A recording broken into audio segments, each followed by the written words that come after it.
Welcome to Changing Places, brought to you by Avis & Young. In Changing Places, we explore our continuing and complex relationships with the built world around us. I'm your host, Miriam So. How many times have you walked down a major street in your city and town without taking notice of the stores around you? What is it that makes you want to step into a brick and mortar store outside of escaping the rain for a few minutes or using their air conditioning? So often, the disconnect between how we're lured into a store versus the function of a space rarely line up with each other. Dynamic retail experience is a fascinating concept, which I want to explore on two fronts: what it means for businesses and how we as a society view it. Let's dig a little deeper into how it's been handled in three cities: Dublin, Toronto, and Shenzhen. In 2019, Grafton Street, Dublin's premier shopping district, was number 13 on Cushman & Wakefield's list of the most expensive retail rents in the world. However, the street was in need of a classic revamp. When HECF Grafton, part of the international property company Hines, asked the Dublin City Council to remove street traders in order to enact a new policy dedicated to redeveloping the street into a dynamic retail experience, the proposal was swiftly shot down. However, not all attempts to transform existing location into a dynamic retail experience is met with such ire. Toronto's Air Jordan store was lauded for its experiential nature, underground kids-only concourse, and athletic training facility.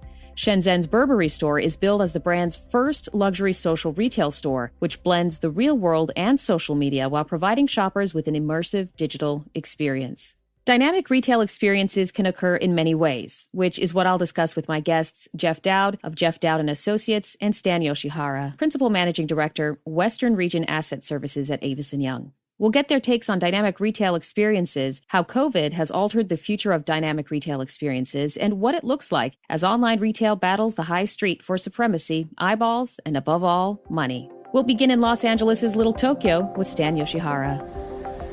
This micro market, or let's call it a really micro market, which Little Tokyo is, from 1st to 3rd Street, north and south, and then east and west would be Alameda to Los Angeles Street.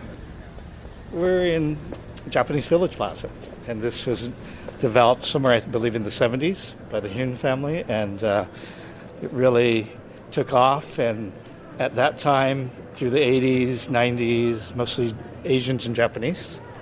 And then now today, as you look around, that would be almost a minority.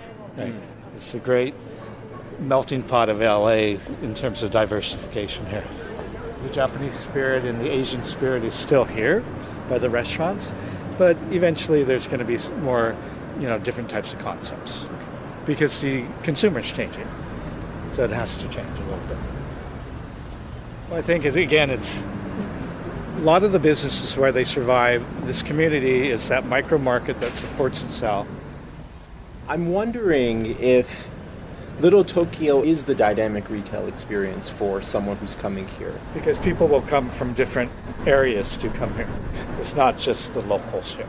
Because you're always going to have, no matter how great the internet gets, online ordering and things, there's a social aspect, and especially to going to a restaurant or cafes, coffee, right? It's really interactive that you go there to meet people, to talk, to socialize, right? Meet friends who you haven't seen for a while, and to experience. That's why experiential is such a word in retail, right? That you got to have that. That'll never go away totally. In fact, I still think it'll be fairly dominant that once in a while you just got to get out of the house and go. Stan Yoshihara, welcome to Changing Places. Stan, how has Little Tokyo's preservation of history led to it becoming a prime example of a natural, dynamic retail experience? Well, Little Tokyo has always kept its culture for decades because it's based on historical, and a lot of the preservation of the buildings, where a lot of the retail is, are still historical sites. And so I think that really helped that establish itself as a region that I first started going there probably early 80s. And it was mainly at that time, a lot of Japanese would go there. And then it transitioned into more Asians there in the 90s and 2000s. And now I would say it's 100% mainstream. So it really helped that the actual hard assets were historical and all of a Japanese nature. And First Street, Second Street, I would say is 90% still Japanese named in the restaurants. Well, with all of your experiences in the real estate sector, how important do you think it is for brands and businesses to embrace a fully dynamic retail environment at their locations? I think branding and marketing are key to who and what you are and what you represent. And that's why the majority, again, if you go to Little Tokyo, you'll find that the national brands, especially on First Street, Second Street, are really a minority. I'm trying to think of any national brand there, and I can't think of any. Most are from the roots up, local, and I think that's how they really establish themselves. And they're here today. And ironically, even through COVID, only a few of the restaurants have closed, and it's been extremely difficult, but that community tends to rally around itself very, very well. Should brands focus on a big destination store, for example, a flagship store on Fifth Avenue or Grafton Street, or should all of their stores follow the same dynamic plan? The flagship stores and destination, what you look for in retail is destination is where you're well known. But I think the greater thing that you would look for first is velocity. So if you have destination and velocity, so a name that people know, then you're going to be a very sustainable concept.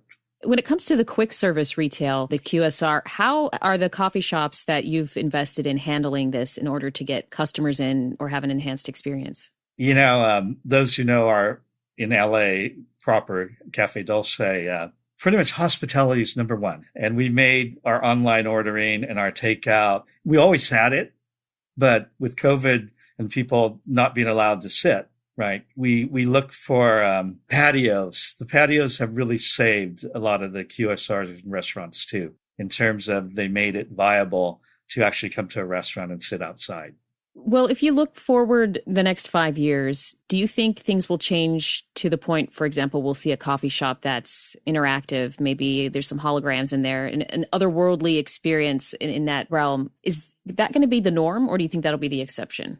I think human beings continue to evolve. And one of the things that we all like and why the internet will never, to me, I don't like using never, but I don't think it will ever have 100% use. Or even maybe 80. People like the social interaction. So we like to be around people. And so when you talk specifically about coffee, we built the business around that social interaction where people like to come and socialize with their friends or their business colleagues. And so I think that will come back because we're human beings and we strive. Nobody wants to be 100%, in a house or locked up in an office. We really want to get out. It feels good, right? It's very comforting. So, Stan, what parts of the dynamic retail experience do you think will not come back or aren't coming back at all? I think the outside environment, more the urban type patio dining is here to stay. So I don't think there'll be as great a demand, overall speaking, on sit-down dining, where that demand was really high across the board. It'll still probably be high at the higher end restaurants, right? But certainly at fast casual, especially in areas where you have great weather like California and Florida and things like that, I believe that will be much more prevalent than indoor dining. Well, thank you so much, Stan. After this break, we're going to speak to Jeff Dowd, the mastermind behind one of the true pinnacles of the dynamic retail experience, AT&T's futuristic store at 1 Powell Street in San Francisco. We'll speak to Jeff after this. Before we head to San Francisco, Changing Places, brought to you by Avis & Young, continues to explore and question our complex relationship with the built world around us. Does the thought of training in a Nike store with their gear and trainers excite you? Do you want a trip to Burberry to be just like visiting a hotel lobby to gossip with your friends? Or do you never want to set foot in a retail store again, no matter what? Well, stay tuned for the next portion of Changing Places, brought to you by Avis & Young. I'm Miriam Sobe. Before we speak to Jeff, let's head to the AT&T store at 1 Powell Street in San Francisco. Hi, this is Emily Schott. When I went in the store itself, I honestly was completely blown away. I had no idea from talking with people how elaborate and honestly just how elaborate the internal setup and experience was. There was this big panoramic screen along the top, super high ceiling. In one area, there were theater seats set up with a screen in front. There was another area that had a couch and was kind of set up like a living room.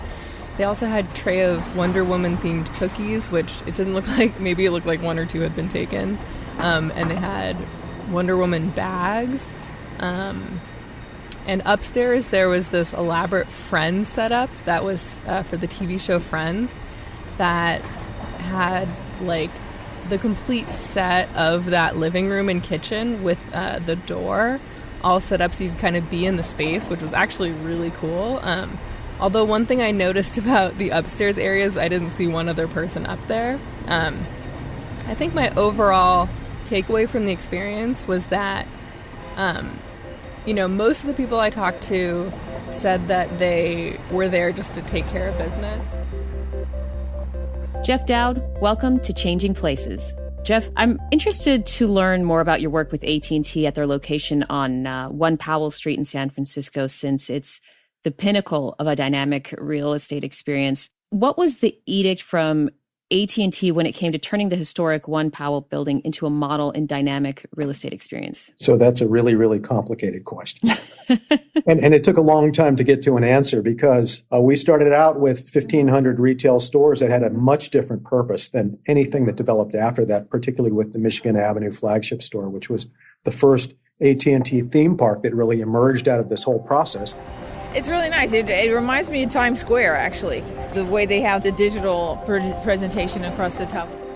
We presented a number of different concepts, but this was a different and unique opportunity. And the reason is that the location at 1 Powell is right at the turntable on Market Street. And there's like 100,000 people that pass by there every day. So the idea was to try to draw people in that might not otherwise be there. So this is related to some other questions you're going to ask me, I'm sure, to try to get people interested in a company at all that's really not, it's not like a Disney brand. It's not something you go to seek out unless probably you've got an issue. Probably you've got a data plan problem. Probably you need a new device. Probably you've got something broken. I mean, a lot of people come in for all of those reasons. It has nothing to do with creating a digital retail experience. So kind of touching on that, is spending millions of dollars a way that you can lure people into a space they might only go if they needed to go for a new phone or to fix something? Well, that of course figures in pretty prominently because we know from the statistics at Michigan Avenue in Chicago that fully 60% of people that walk in the door already have a preconditioned idea of what they want to get out of that experience.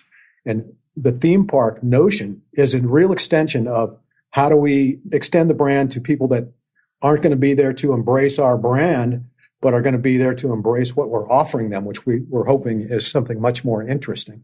The measure that we've been using, and of course you've talked about this probably a zillion times, or the Net Promoter Score, is a really important measure of how people relate to your brand. And if you can score 8 or higher, you're winning. If you score 8 or lower on a 1 to 10 basis, you're a failure.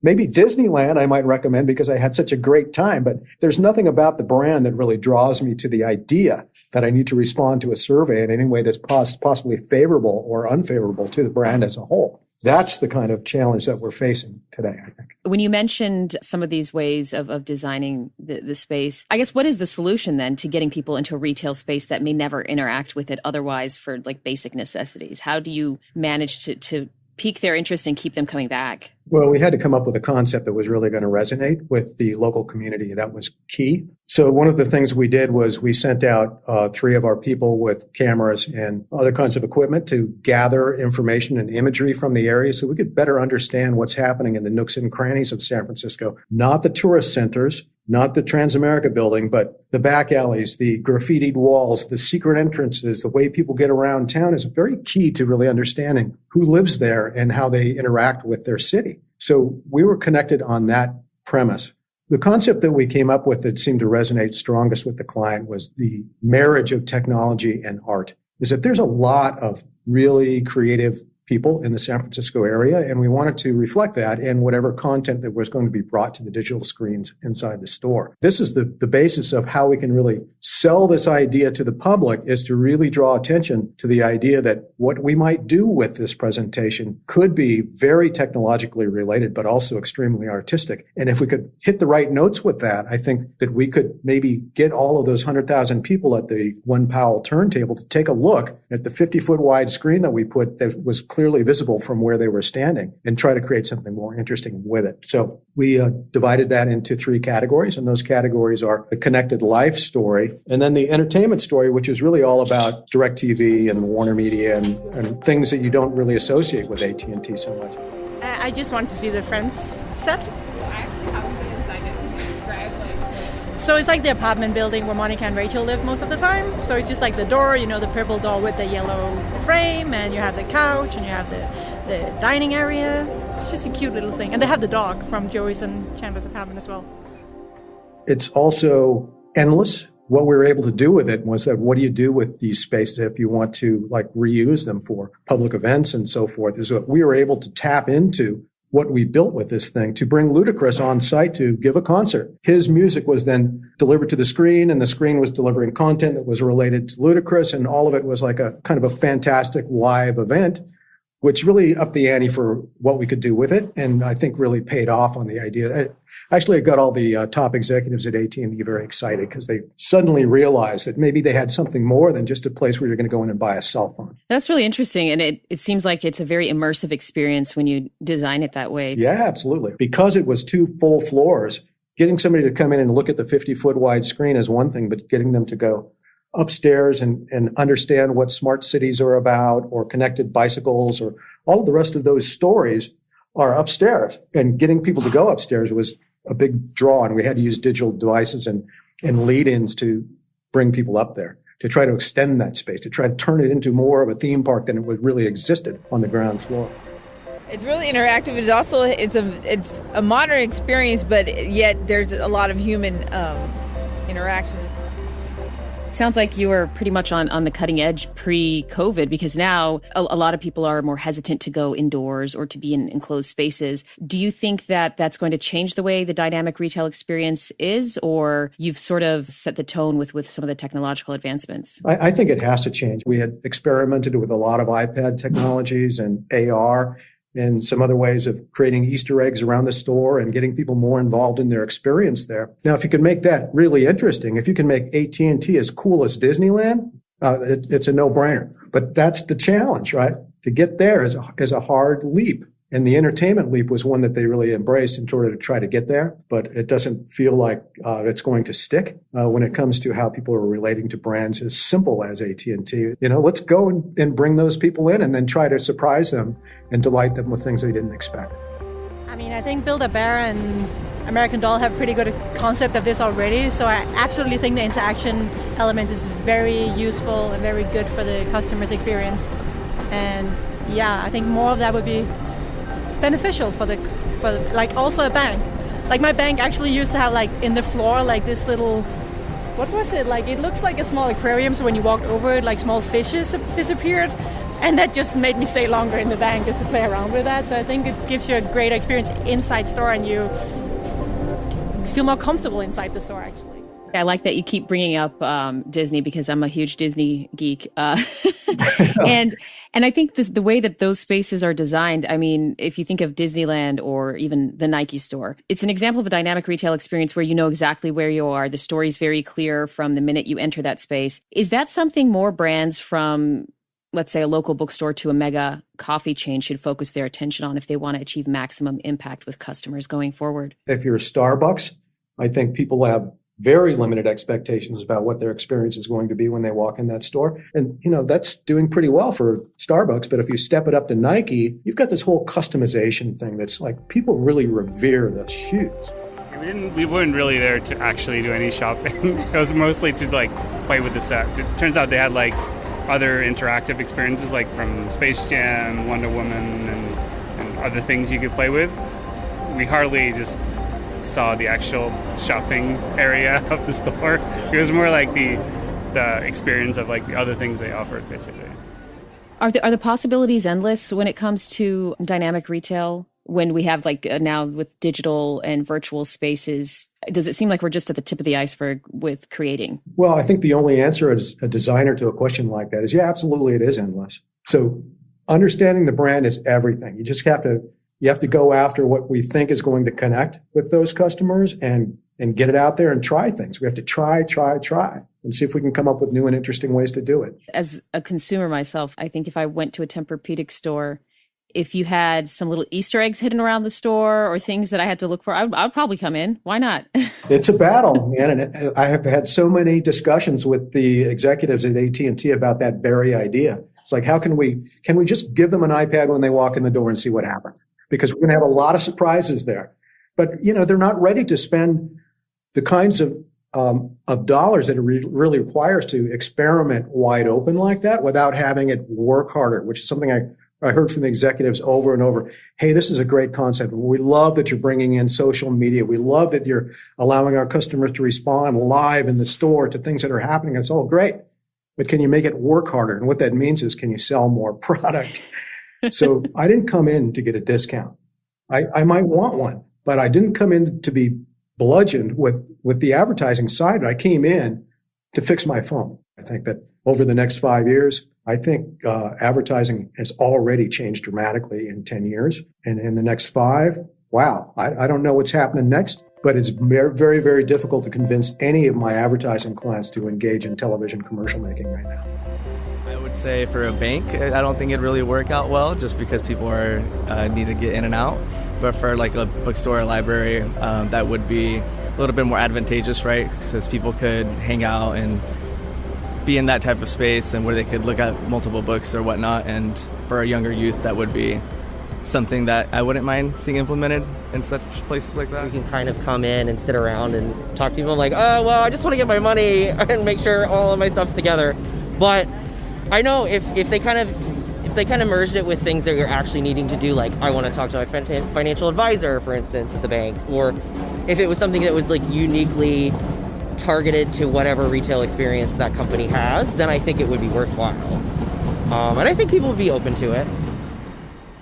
I'm just curious for myself here that social media has played a huge role in the way people experience things. So, for example, when you said mentioning the amusement park sort of experience when they go to these stores, is it also because it's a way where people can take pictures of themselves in that location and share it with others, and they're looking for that kind of immersive experience? Yeah, I think social media has been very positive in a number of ways. One is that people are taking peer reviews seriously, and they might want to consider going to a different company if everybody thinks that the brand A is really sucking and they want to try something else. That's one way. The ability to understand how people think about your products is real time. A great example was when Amazon decided to release their own cell phone called the Fire phone. That Fire phone they shipped 250,000 units to AT&T stores, and within 2 weeks they shipped them all back. They said, we can't sell your product. So, well, how do you know that? Because social media has let us know that they don't care. We don't have to take 3 months to figure that out any longer. We can find out right away. So real time is a big deal. Retailers really feel about how their relationships are with customers. So it's getting to a more honest time, I hope, because the resistance to advertising is so strong that they're just not going to tolerate it. Well, from your point of view, Jeff, what are the trends that you think we'll see over the next 5 years when it comes to the future of retail and dynamic retail experience? Well, one trend is screen space itself. The sizes and technologies that bring that into a space is really variable. There's so many ways to do it, and what choices do you make and why, and how many people do you expect to command attention from at any particular time is way different. And so if you have a interactive experience that requires 2 or 3 people to stand in front of it to understand what it is, it's way different if there's 350 people. So those kind of trends lead to bigger and bigger involvement in a smaller and smaller way for the brand. I think we have to do better. I think we have to neutralize the effect of the brand and allow people to invite that brand into their experience rather than dealing out the experience and saying, okay, here's what I just did for you. So eat this, digest this, and let us know how you feel. Not so much anymore. I just don't see that the same way. So I think we're getting to a time where we expect people to mingle. They're not going to crowd into a space. They're going to spread out. They're going to try to have public experiences, but not get into situations that are going to be threatening. And that changes the dynamic of that quite a bit, I think. Thank you so much, Stan Yoshihara and Jeff Dowd, for taking the time to guide us through the future of retail and the dynamic experiences which await us. I'm very excited to see how dynamic retail experiences play out in my city, as well as the rest of the world. I really do think the possibilities are endless. I'm Miriam Sobe, and this is Changing Places, brought to you by Avis & Young. See places changing and evolving in your neighborhood? Share your evolving spaces with us on social media using the hashtag #ChangingPlacesPodcast. I'm Miriam Sobe, and this is Changing Places. Changing Places is brought to you by Avis & Young. Our producer is Andrew Pemberton Fowler. Our sound engineer is Patrick Emile. Additional production support is provided by Jar Audio.